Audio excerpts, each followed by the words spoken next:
I'm Rick from Cartridge Classic Cars. On this video, we're back on this 1970 Challenger RT convertible. This might be the last video on this car as we don't really have that much more left to do on it. So on this video, you could see we did do some stuff off camera. We did install some hood pins on the car. The bumpers are test fit and the front and rear valances are test fit. Now saying that, we're gonna do a walk around at the end of the video of everything complete, and even with the lower valances, I am gonna pull them off. We're gonna strip them down to bare metal, epoxy primer, and same thing with the bumper brackets. This was just in general to make sure we don't have any like major concerns when we start bolting everything up. I will say, the owner told me that these are front and rear new old stock parts. That's the one thing that was great about this car is the owner had this car since the 70s. He had this vision in his head what he wanted this car to be and what he thought, you know, could be built with it. And so he's been collecting parts when they weren't as hard to find. So realistically, I think it's a testament to his dedication, and the build really shows now using some of the better quality parts, you know, even the fenders and everything. I think what he had here were very quality OEM pieces. Same thing with the hood, that it really just, you know, ups the build a little bit. And I'm honored that he chose our shop to turn his vision into reality. So we will come back. We're gonna pull all this off. We're gonna epoxy prime it. We will reassemble this. On this video, we're gonna do a little bit of gapping, and then we're gonna put the suspension back on the car before we do the final walk around. Now, the first portion of the video is gonna be the subframe connectors. You could see, that's why we have this car so high in the air on the frame jig, on our jack levelers. So one, to do these frame connectors, I feel the car has to be completely leveled out. We laser leveled it off the floor because we don't trust the shop floor, even though it's straight. But we know right now, all 4 quarters of this car are laser leveled, especially with a convertible not having the roof support. You know, you don't want the car twisted and you go weld in your subframe connectors and now your car's stuck that way. I haven't done any gapping on the car. We also did put the mirrors on and the door latches off camera too, but everything's closed, but nothing's been gapped and finalized. So what we are gonna do, I took these last night, we sandblasted them in the blast cabinet, got all the mill scale off them. Now at the car's level, you saw on, I think it was a second video on this car, when we did the floor pan install, we already prepped everything underneath with weld through primer. We're gonna go ahead right now. I'm gonna put gloves on. We'll start test fitting these USCAR tool subframe connectors. They are gonna need to be clearance and ground down on certain areas. They're just generic for pretty much all of these cars. So it doesn't fit perfect. We're gonna get them a little bit closer. We'll hold them up. We'll tack them in place. We'll weld them, and then we will end up going over a suspension on this car, get the car ready to come off the suspension. It will go then, once it comes off the frame jig, once the subframe connectors, everything are on this car, and we'll put this car on the wheels and tires before we do the final gapping. So stay tuned. Like I said, this is probably gonna be the last video on this car. We'll see how things go, and let's get some work done. The first step in installing this USCAR tool subframe connectors, like I said on the intro, is going to be doing some clearance on them. So what I've done, now that our frame jig, like I said, is level, I have the porter power out, which you can use a jack, some boards, anything to lift these subframe connectors and hold them while you can mark them to the bottom of the car. What I'm going to do, I'm going to lightly put pressure into it, and I'm taking off, you saw with the cutoff wheel first, the real high edges and where they're going to be, you know, how we're going to get them to fit properly. The tighter you can get them to fit and the closer everything's going to be, the nicer the welding and the final outcome is going to be. Then you can see right here, I'll take the grinding disc on it and I'll just go through and really just clean everything up. I also didn't show it, but I will take a belt sander and then really touch up a couple areas. As you could see right now that we've done that, I'll sit there and I'll install them in the car the same way. I'm just putting the porta power up in there, getting everything straight. Now I'm also taking a measurement because I do like to run them against the rear frame rails, and then I like to run them level parallel in line with my rocker panels. Just looking down the car, everything goes straight. They seem to fit the best that way. So I'll use the porta power now that we're doing the final assembly, and I'll kind of, you can see right here, just push the whole subframe connector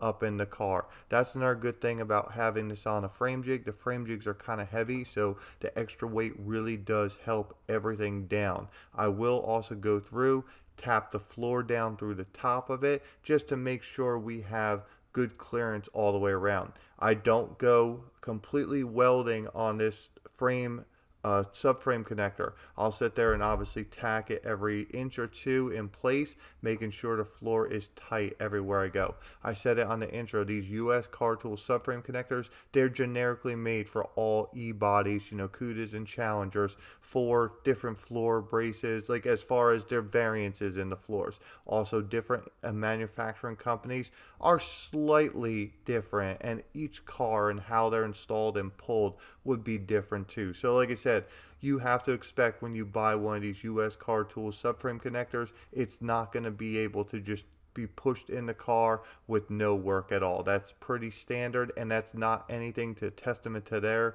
work. These are high quality, laser cut. These things are very nice pieces, and they really do increase the stiffness of these e-body cars. So I do highly recommend them. I don't think there's a better, personally yet, that I've seen subframe connector out. But saying that, you will have to again do work on them. The front area right here, what I did on this car, I've shown both ways of doing it. I did cup the tab on the front where it doesn't go over the torsion bar support. It butts up right against it. I just think, you know, now that we've done so many of these, I'm kind of trying different things and trying to make things look cleaner, and we're not trying to pass this off as a factory, but we don't want it to stick out. So I just tack welded it around the bottom of the torsion bar support. On this car, it fits a little bit better and everything's a little bit tighter. Once everything's been tacked up on the subframe connector, you can see I'm going to take the MIG welder. I'm going to go start to the back to the front. We're going to MIG weld everything. I'm getting good penetration. You know, that's another thing about these subframe connectors. The good penetration that you're going to get, you are going to see that on the floor pan on the other side. Again, inside the car when the carpet's in and everything else, it's not the end of the world. Just letting you know that it is not going to look perfect on the inside, you know, with the penetration, because you're melting the metal while adding some filler. You can see on the back of these subframe connectors, there is an L on the left side and an R on the right side, so they do give a good idea on it. You know, you're not surprised on which side to use, where they go. These things are pretty straightforward, and they're close enough where they're laser cut that you could see exactly about where they're going to go with the different ridges and everything else.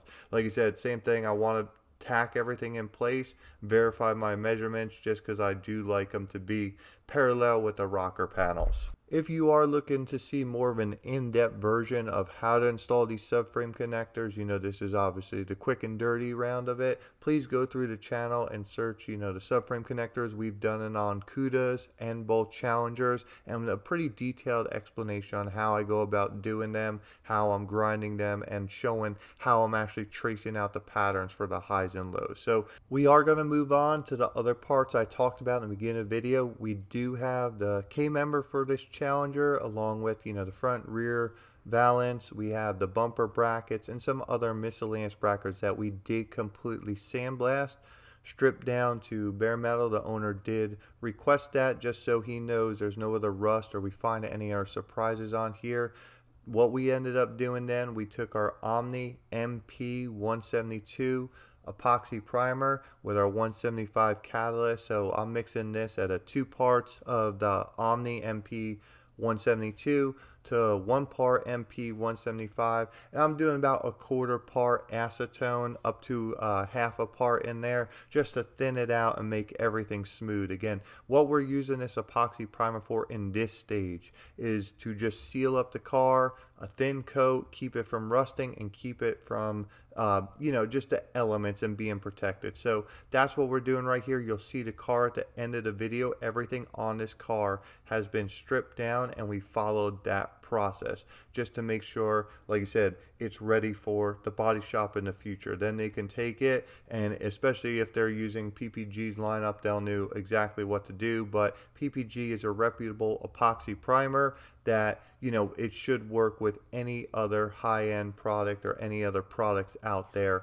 It should be very compatible. So what we're going to do, we're going to go ahead now and start reassembling the car. Chase is going to help me out with this. We're going to do the rear bumper filler panel. This was also stripped down in the blast cabinet, and we did go ahead and epoxy primer that piece too on the stand. So we got the bumper filler on there. We are going to test fit the lower valance. What I'm going to do with this too, so if you saw in the last video, you remember there were rear shackle supports on these E-bodies that on my frame jig. So those shackle supports actually get in the way of this lower valance. So what we did, we put them on there, we got them close. I have a measurement. With this car, you can see there is a little bit of gap in the bottom of it.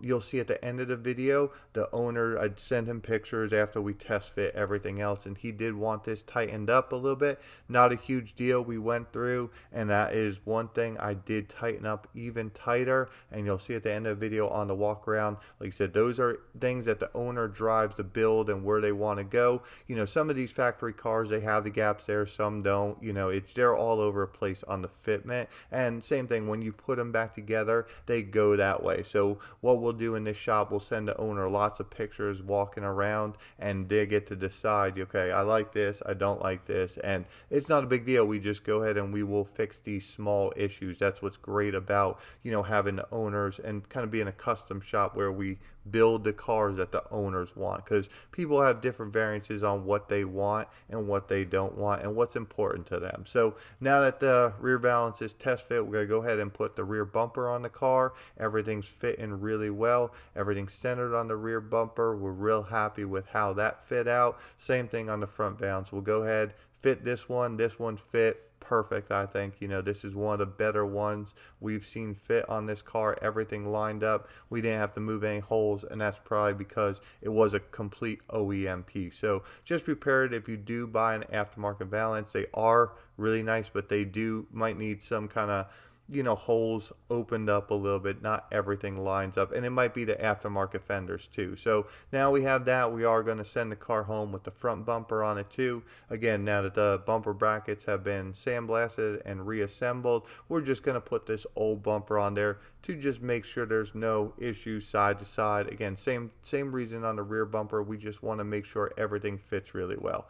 Now that the car is done as far as the external sheet metal fitment, for the most part, we're going to get ready for the gapping phase. So this is a convertible. It does have flex in it. Even with those USCAR tool subframe connectors, the convertibles will flex a little bit on a lift. I'm going to use the lift. We're going to take the car off the frame jig. We need to cut off some of the mounts. We need to unbolt the mounts. And then once we're done with all that, we can install, you're going to see right here on the camera, we're going to install the suspension on the car. That's also going to be putting the tires on the car, the wheels and tires. And then what that's going to do, how I'm going to gap this car and how I do it in this shop right here, I'll sit there and put these blocks under the car. You could see them in the back, the wooden blocks that lift the car up a little bit.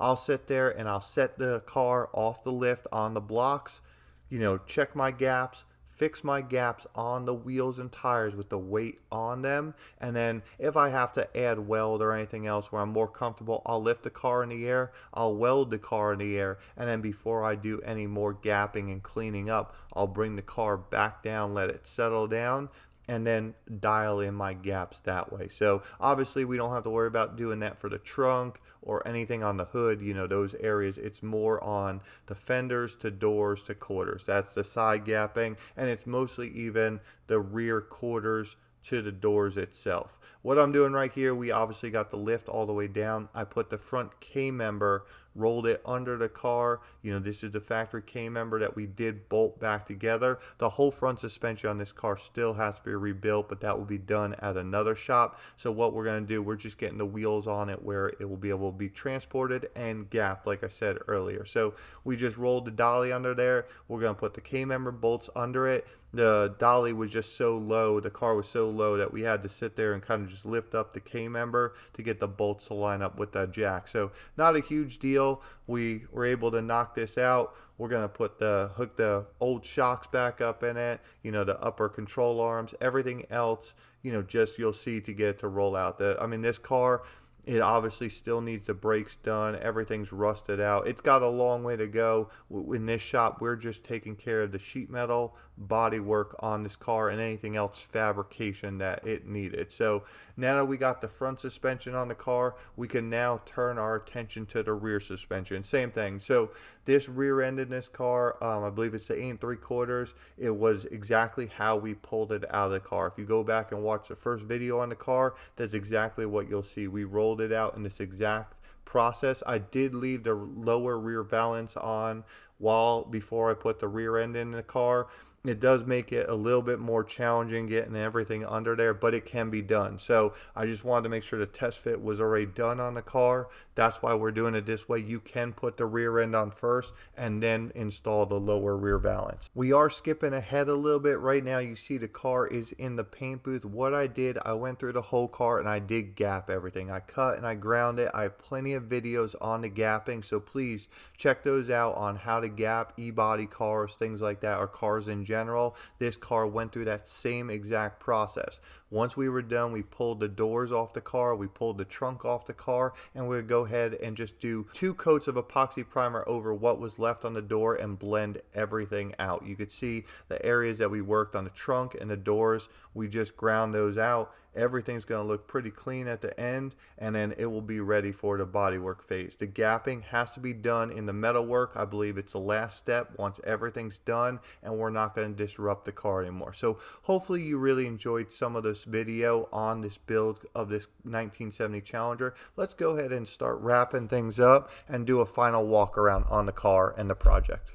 We're going to go ahead and wrap up this video on the 1970 Challenger RT convertible that's getting ready to leave the shop. We're going to do a quick walk around of, all the work that we did on the car. If you haven't seen the original, this is a whole series build we did telling the full story and the restoration up to this point on this car. Please go back and watch it. But what we have right here, like I said, 1970 Challenger convertible RT. It was originally a 3D3 car with an automatic in it. The owner, when he got the car in early 70s, the motor was long gone back then, and he is going to put a 440, and we did convert it to a 4-speed. So looking at this car, the owner has collected a lot of original parts for this car. I really feel that it's taken the build to the next level. We use a bunch of aftermarket front end parts for Challengers in the shop all the time, and they look really good, but I don't believe they are a complete 100% replacement for, like I said, a quality OEM fender. Now, we got a fender that is patched up and full of filler.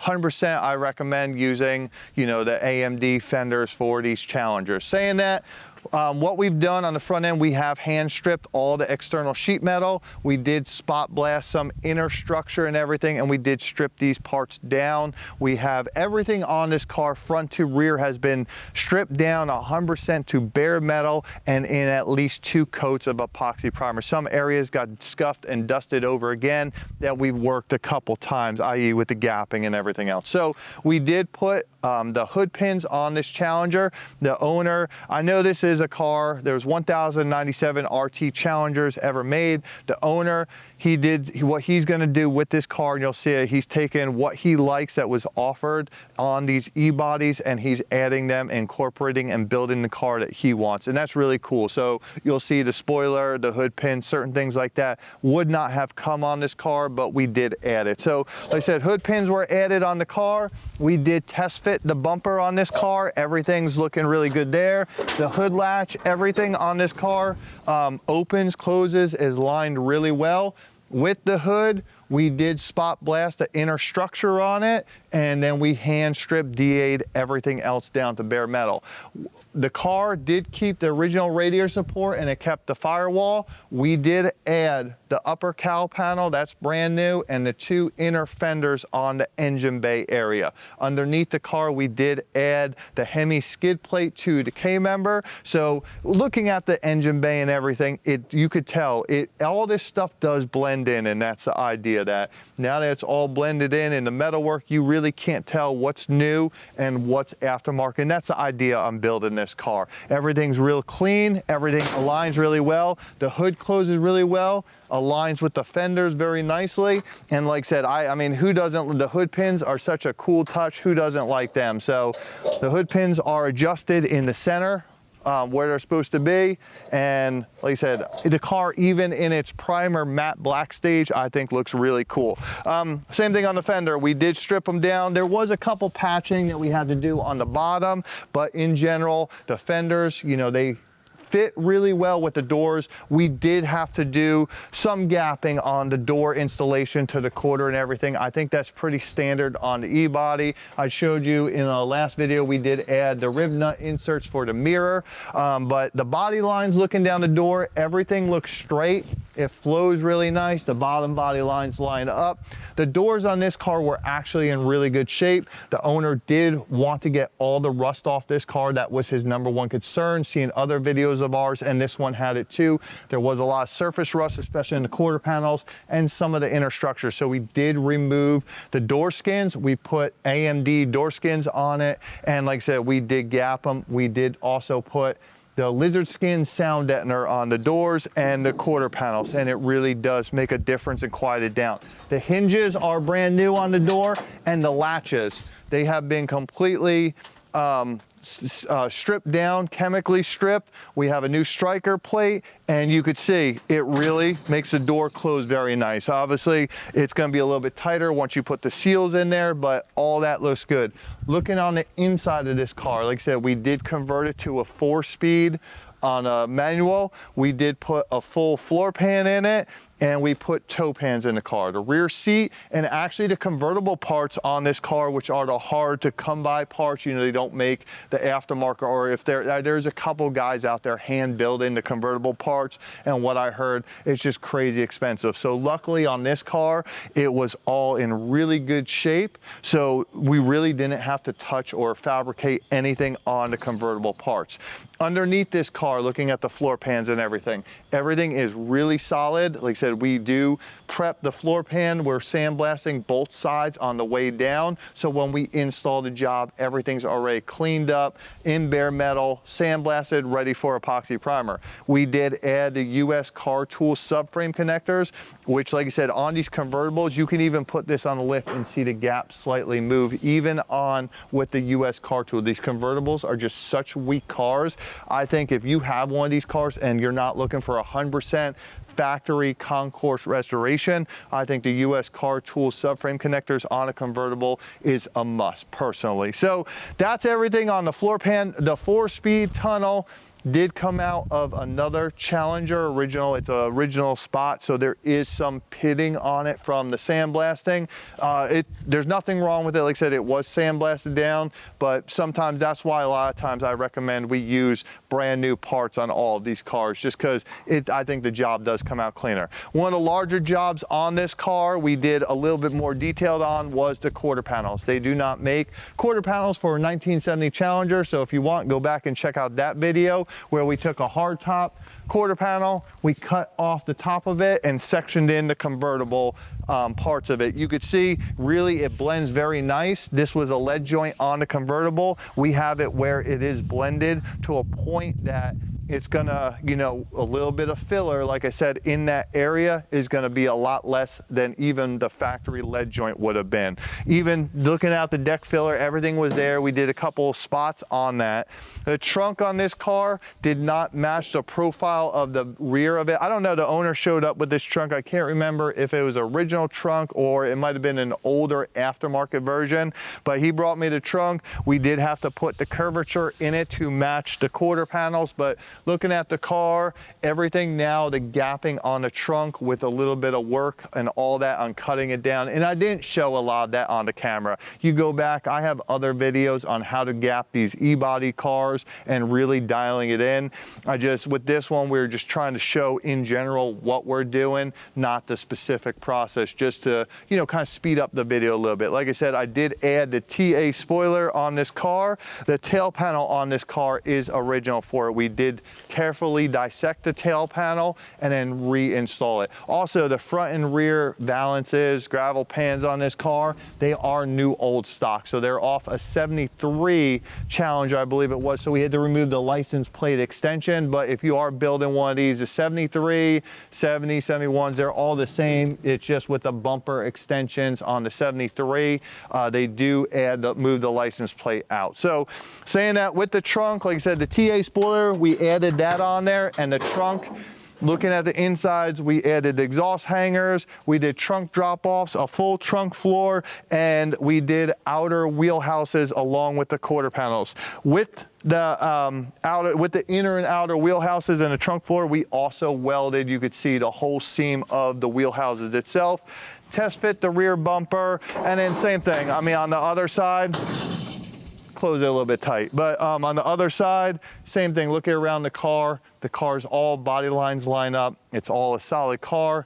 It's a good build. Like I said, this car is going to have the suspension removed again. You know, all that's going to have to be restored, and it's still got a long way to go. However, the metal work, the body aspect of this car is ready to be taken to the next level. So hopefully you enjoyed this build series. Like I said, beautiful car. I'm actually sad to see it go. I love seeing this car in the corner of the shop. Even now that's on the wheels and everything, it's just got such a mean look to it. It's gonna be, I can't wait to see pictures of this car on the road. So hopefully you like these videos. Please check out our Facebook page, Carthage Classic Cars. We do updates on these cars before the YouTube channel comes out, so you could see pictures on it and everything else. Like I said, we are waiting for the owner's final approval. We'll give him a lot more pictures on it, but in general, I believe he's gonna be super happy with this car. He'll come pick it up, and like I said, it'll be finished out. Please like, comment, subscribe to the YouTube channel, and I'm Rick from Carthage Classic Cars, and we'll see you in the next video.